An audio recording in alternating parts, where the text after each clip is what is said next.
Hello, ladies and gentlemen, and welcome to another episode of CA Overwatch. This is actually part 2 of our interview with the general manager of the Toronto Defiant, Jay. On this episode, we get more of a roster breakdown from his perspective, as well as talk about the offseason changes and sort of the different metas that are currently being run at the Korean Bootcamp. So as always, if you guys enjoy, please like, subscribe, comment, do all that good stuff. I'm actually going to save my keyboard for this introduction. And as always, if you're a fan of the Toronto Defiant or just the Overwatch League in general, this is the place to be. We cover the Toronto Defiant all year long, and we're going to continue doing that. And if you guys are interested in going to the homestand for the Toronto Defiant, we will also leave a link for that in the description below. And as always, enjoy. Going into 2020. So I guess in terms of your plays that you made in this offseason, acquiring people like Beast Halo, Nevix, Short4, Agilities, for these acquisitions, I guess for me, because I tank, so I like to talk about tanks. Yeah. What did you see in Beast Halo and Nevix that really made you want to acquire them? Yeah, because you said earlier that the number one thing was sorry I cut you off, Chris, but just that you really look for proven players and sort of history on the stage, and obviously with Moso or Beast Halo, he's sort of unproven in that situation. So with Nevix, we picked him because he was probably one of the most talented off tanks you could get that also wasn't a starter. So his main thing is he's always wanted, he wants to be a starter, and he's talented enough to be a starter, but at the same time he's on a team with Choyobin, who not much you can do, right? who arguably was the single best off tank last exactly season. Yeah. Now so while Nevix is incredibly talented and he's super flexible, he can play almost everything. It just sucked for him because of his situation. The fact that he had to play a sub to quite possibly the best off tank in the game. So we definitely wanted him as soon as he entered free agency. Now with Beast Halo, just goes by the name Beast now, but sorry. Yeah. No, I mean people have to get used to that. Yeah, exactly. The thing is, we knew mechanically he was very gifted. He's very young also. He's only 19. Yeah. The thing is, he didn't get to play a lot near the end of the time in Fusion University because all of just language. It's just easier because the team ran 4 Koreans or 5 Koreans and 1 Westerner at some point. Yeah, it was only Snillo was the only English-speaking player at that point. So just for ease of language, Fusion University decided to go just, all Korean-speaking pretty much. Snillo's just so Beast didn't get to play near the end, but he was proven because he actually was one of the few people that has been to a LAN and won on a LAN because Fusion University did win LAN. When this is before Contenders finals became only online. He actually went with the team and won on a LAN, and that's actually a big deal. If you can go to the grand finals of anything and be in a LAN and then win there, he had experience winning in that situation. Number 2, he's extremely coachable and he's young, so that was a big deal for us. Yeah, something you can build around for sure. Yeah, and then you have a fact that you have Nevix, who's who's a very experienced veteran, and so, they were both hungry too. So Nevix had been benched for a while to Choyobin, and Beast Halo, he had. He was so close to entering Overwatch League last season. Just for it to get taken away. Because the funny thing is, when we scrimmed Chengdu Hunters last year, Beast Halo was in those scrims against us. Oh, really? Really? That's super cool. So I assume he performed well then. You kind of made a note of it. Yeah. So we could see him scrimming on their side. With Silk Thread at the time. But obviously Silk Thread decided to retire, and there's no more translator for him. So a lot of things fell through for him, but that's unfortunate. That's really good setup.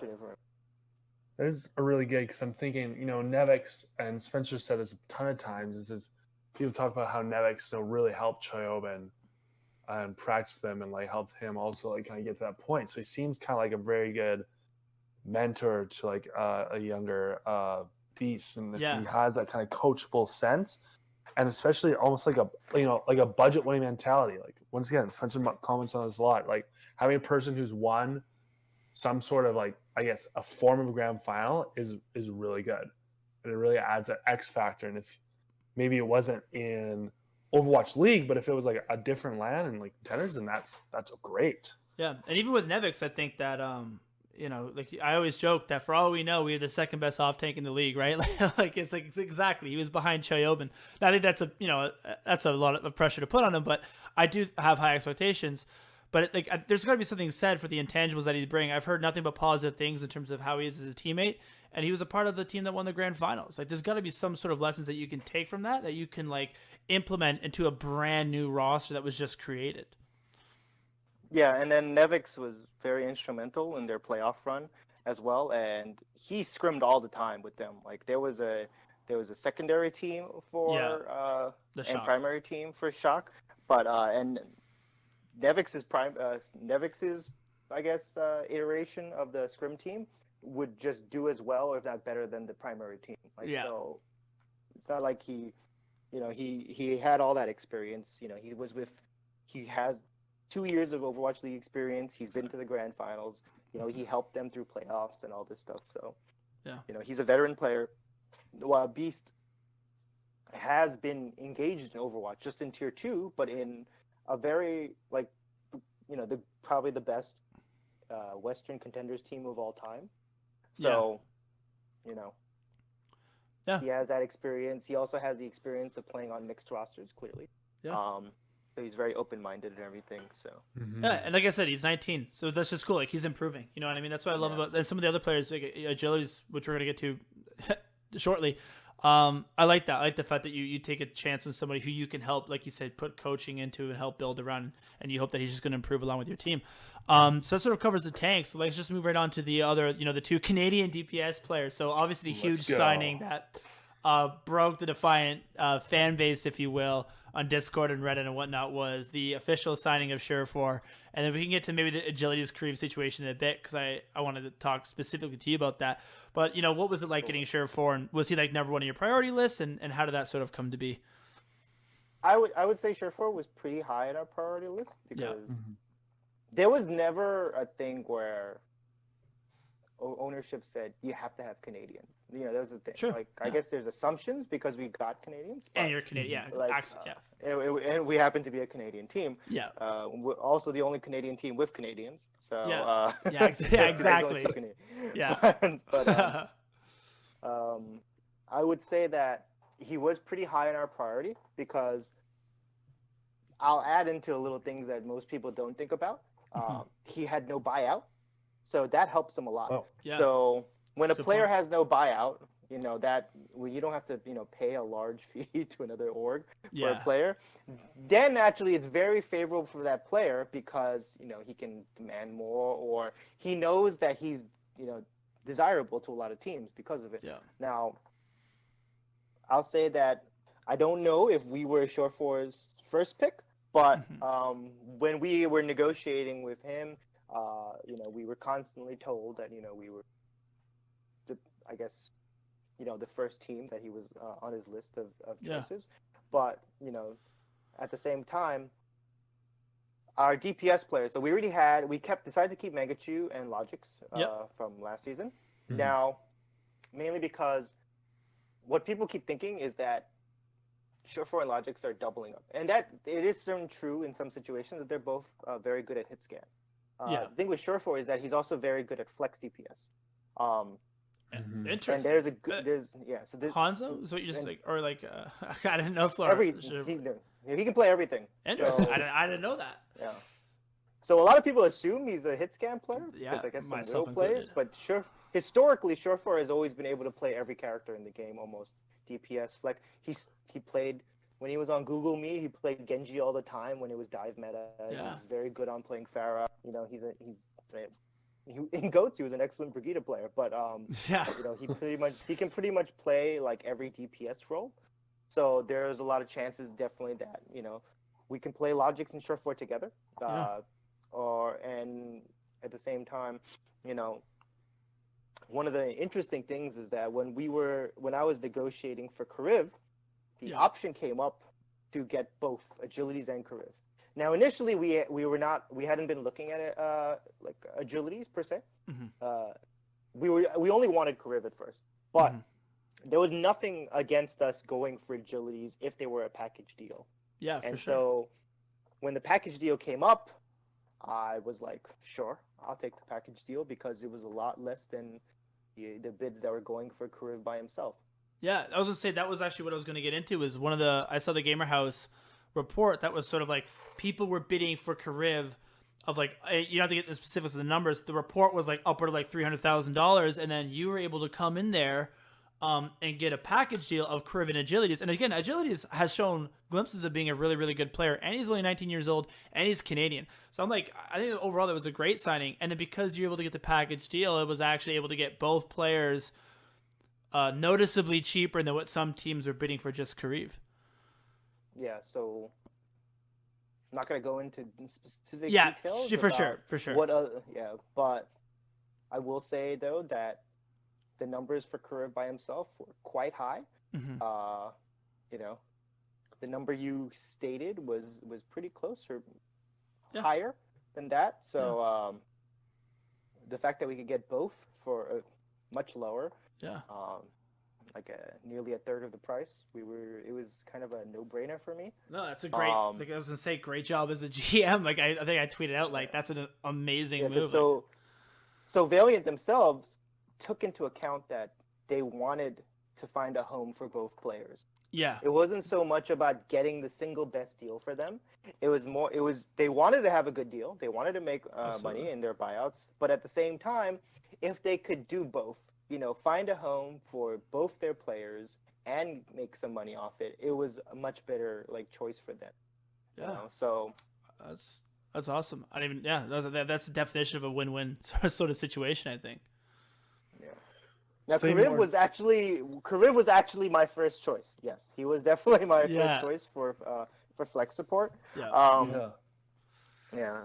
So. Well, and then we at the end we rounded out with our main support, which is Calyx. There was I would say Calyx pretty high on the list of main supports we looked at, because we knew that he could be very successful with season 1. They had, exactly. That's when Boston had that fantastic roster going for them. Yeah, and Calyx was a very strong point of that roster. What people see on stage, obviously, is they never see intangibles about a player. Yeah. Calyx is an excellent in-game caller. His mechanics are very good.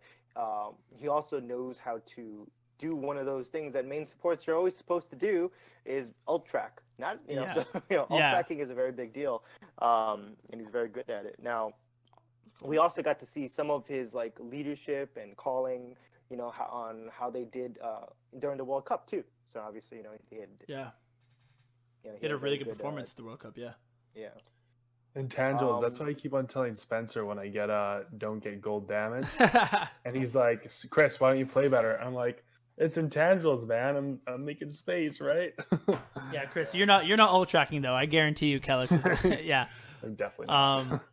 But no, so we aim for players generally with a lot of history, or at least even if it's not history in the Overwatch League like Beast.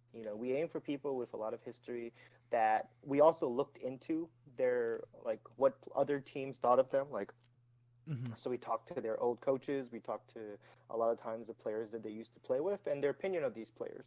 So it's not like we just sat down and just drew darts at a dartboard saying, "Hey, let's just take that guy." Obviously, we put a lot of time into it because we also wanted to make a team that we knew could function well as a team and not just as co-workers.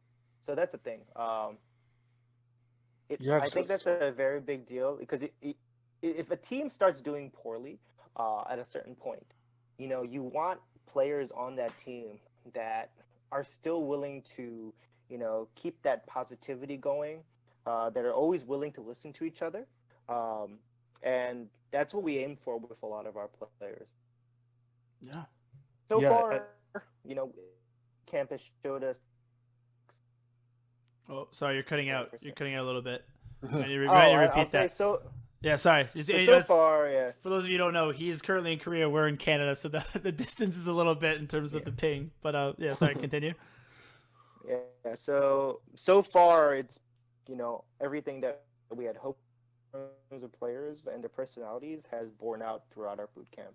Yeah, that's awesome. I would actually probably segues perfectly into our next sort of topic. Really is like obviously you guys are in Korea now doing the boot camp, and sort of like if you can give us a little bit of insight into one, like the meta that's being played, and then two, how you guys are performing, and maybe some of the other teams that are performing well as well. So let's see. The team has been performing fairly well, especially considering they're a bunch of players that have never really played with each other. Yeah, exactly. You're still building that chemistry. Yeah, for sure. Yeah. So so the entire boot camp idea was for the team to build chemistry with each other and with their coaches.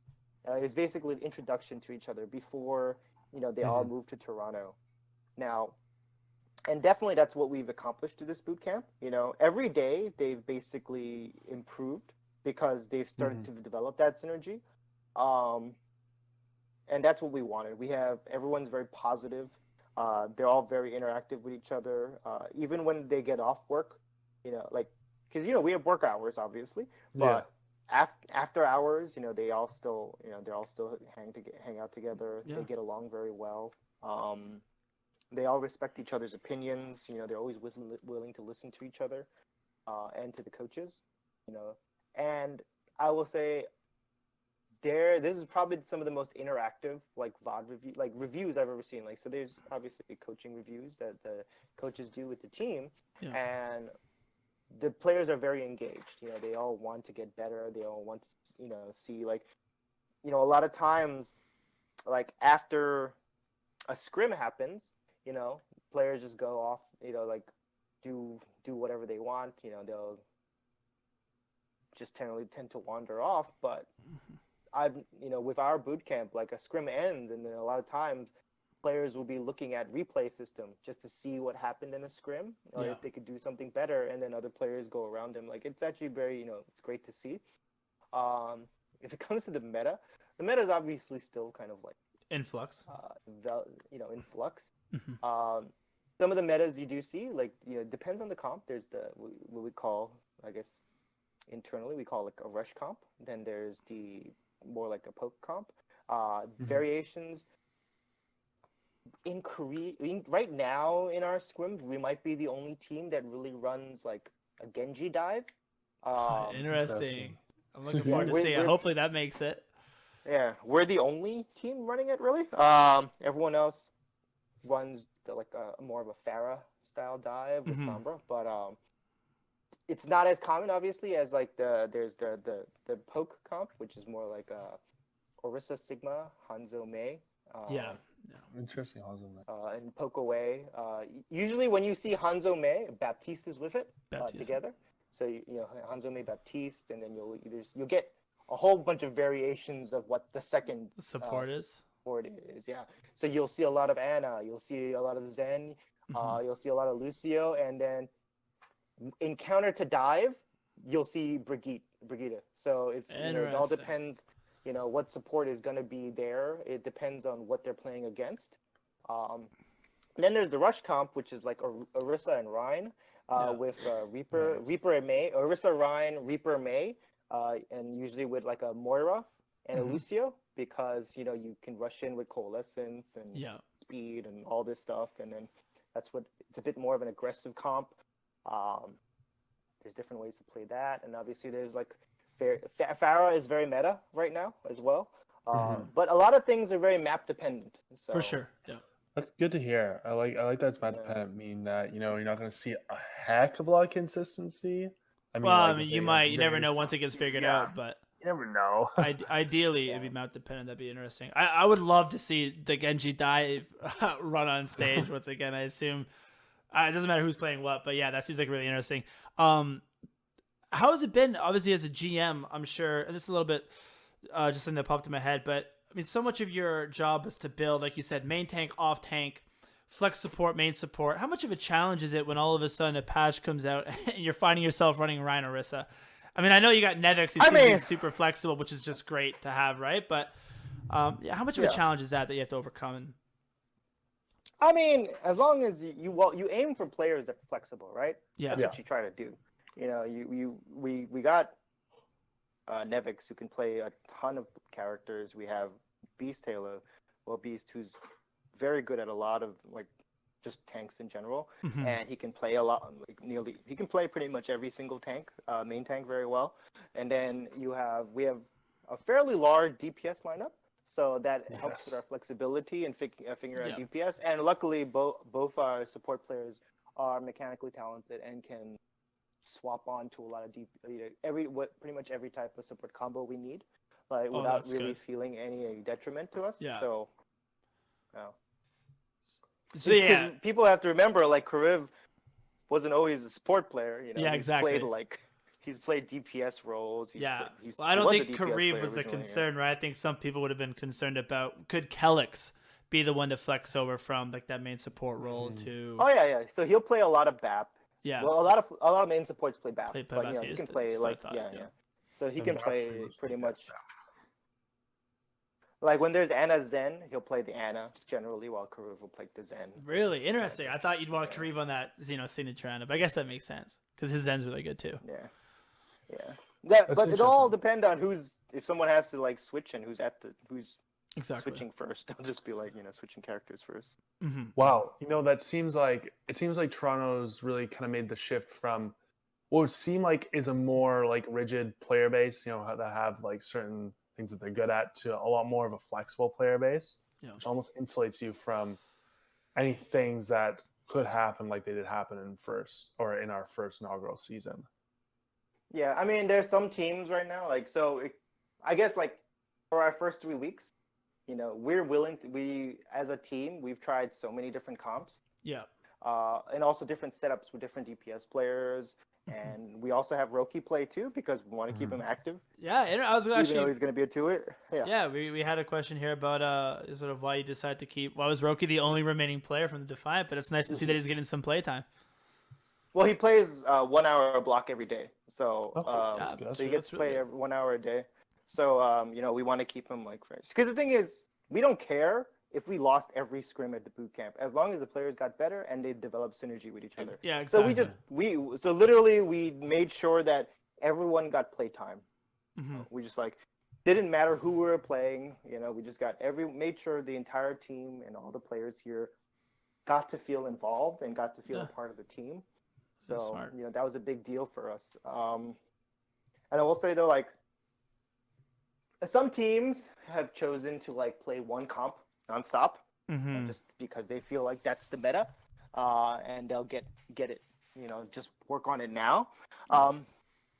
It all depends on what your coaching philosophy, I guess, is as a team. Because the thing is, if you play one comp and one comp only, right, or variations that one comp, you'll get very good at that. Yeah. But I don't think it's best in the long run. It's more of short-term gains and then long-term gains. Obviously, you can play one comp constantly and use that to try to develop synergy, because you guys get better at that one comp. You're going to get better at that synergy behind there, and that's going to be one of the side effects of it, developing that synergy, because you're getting so good at that one comp. And then after that, you can start branching out to different comps. But I think, because of how fast and furious the Overwatch League seasons are generally, I think it's better to, get them to be as varied and, multifaceted as possible as a team, to being able to play on other comps, so that if metas do change constantly, that they're already ready for it. It's a longer gain, and it takes a lot longer to get there to develop synergy when you're trying out all these different things. But I feel like it creates a better team in the long run. No, for sure. I totally agree. Yeah, that makes sense as well. You're not putting all your eggs in one basket, essentially. So what sort of teams have you thought maybe stood out to you just recently in the boot camp, regardless of whether or not they're playing one comp or not? Well, we play Shock a lot, and they're very good. So. Spoiler, the Shocker is still really good. Yeah. Are you losing every scrim? Maybe. Maybe. So, we play Shock a lot. They're still the world champions for a reason. For a reason.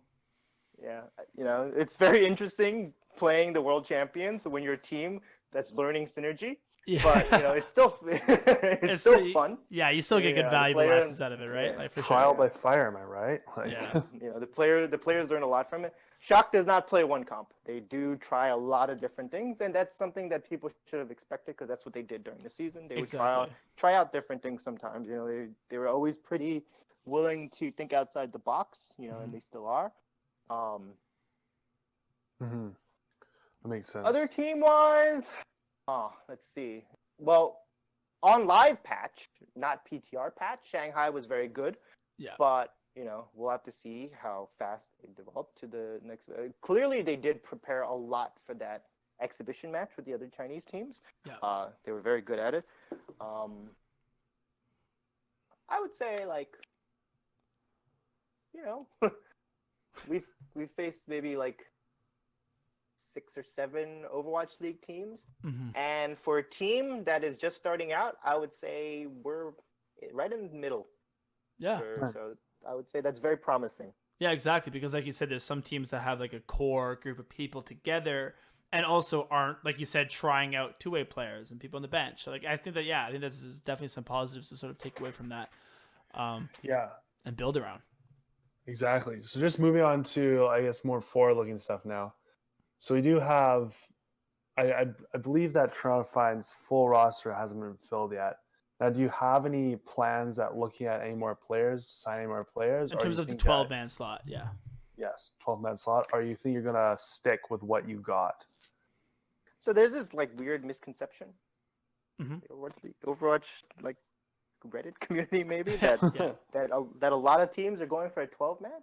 There's 4 teams that are doing it. The other 16 teams are not. So No, we just asked. The goal is we have one extra player signed, and he is boom. Yeah. So there's very few teams that are actually doing a 12-man roster, and that's not a thing. The logistics. The more people you add on, the logistics add on. Constantly. So for sure. Yeah, and that's what I thought. Now, I mean, you're not. He's not going to be at the camp.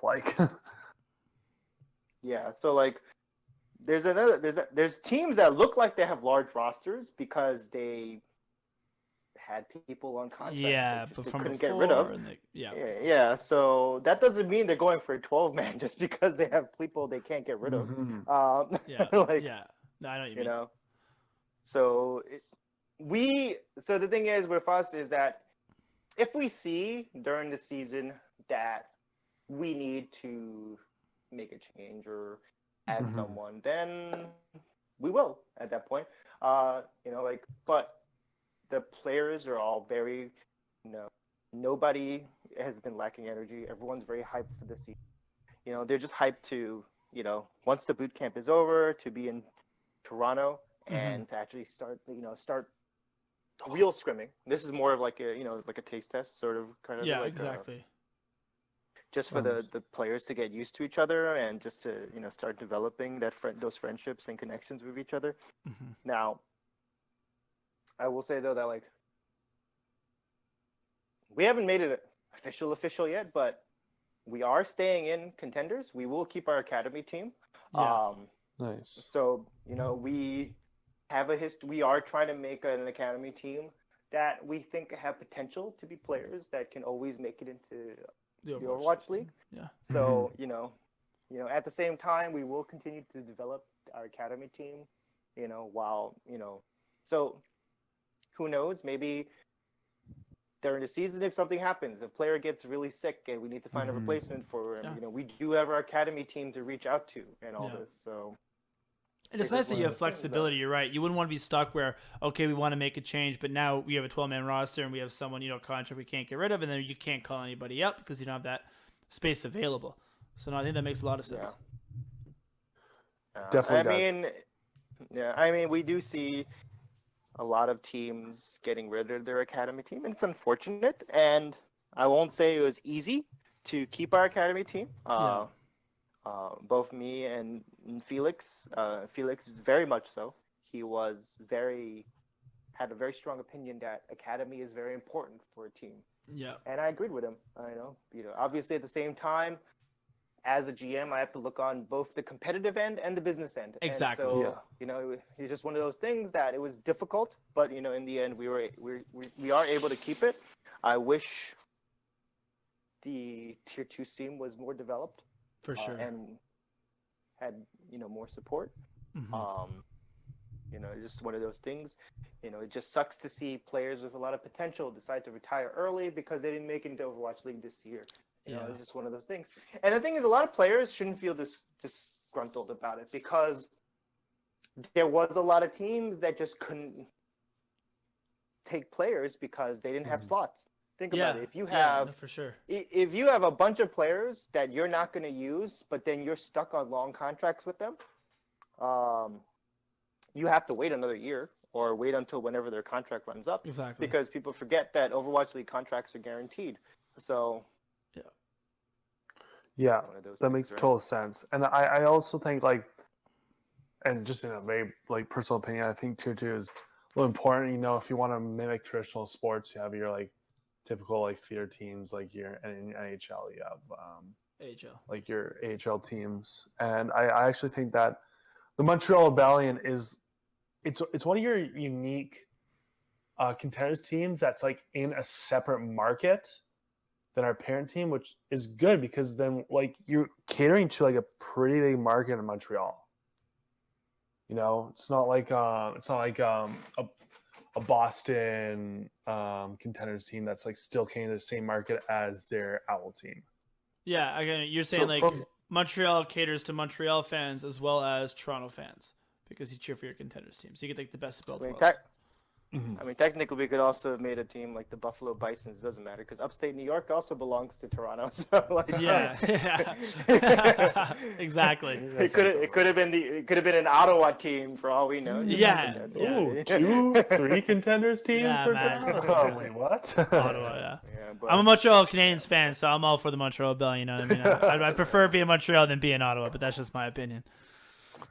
Now, what I will admit about this boot camp is that the players have very much surprised me, because I think only 3 or 4 out of 40 meals has there been any junk food. It's pretty much been all the players eat very healthy. I think all of them go to the gym at least 2 to 3 times a week. Some go to the gym every day. So. Yeah, that's good. The team, the healthy lifestyle, and obviously means they're motivated and willing to improve. That's a good sign. It's very funny too, because you have this image of players just eating chips and drinks. There's very little chip eating. There's a lot of they eat a lot. They drink a lot of black coffee, which is actually pretty funny. Same. Way to go. So, no, I feel like that's people just sitting there drinking Red Bull, and that's such a stereotype, right? That's maybe what you do when you're in university, but when you're at the top level, at the professional level, you got to keep your body functioning properly, right? And you know what? Sorry. Yeah, most of these guys drink a ton of water and absolutely. So, and black coffee. I think Short 4 goes through 2 liters of water a day or something like that. Wow. Constantly drinking. Yeah. Stay hydrated, right? That's it. That's how, for everyone who wants to get out of Platt, right? If you're stuck in Elo Hell and you're Platt, just drink more water, man. I promise you. If Short 4 does it, it works. Honestly, it's so important to have the mind body connection. They affect each other so much. Mm-hmm. It's if you're in traditional sports, you want to be able to keep your mind sharp, because it affects your body, and it can definitely go the other way. Your body, if I have a couple day streak where I eat trash, which has happened before, you get too busy, you just do it. It affects your mind totally. 100%.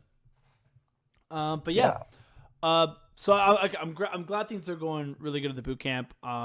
I completely agree with the strategy, building that team chemistry first, giving everyone play time, and then before you start really sort of honing in and trying to figure out the meta.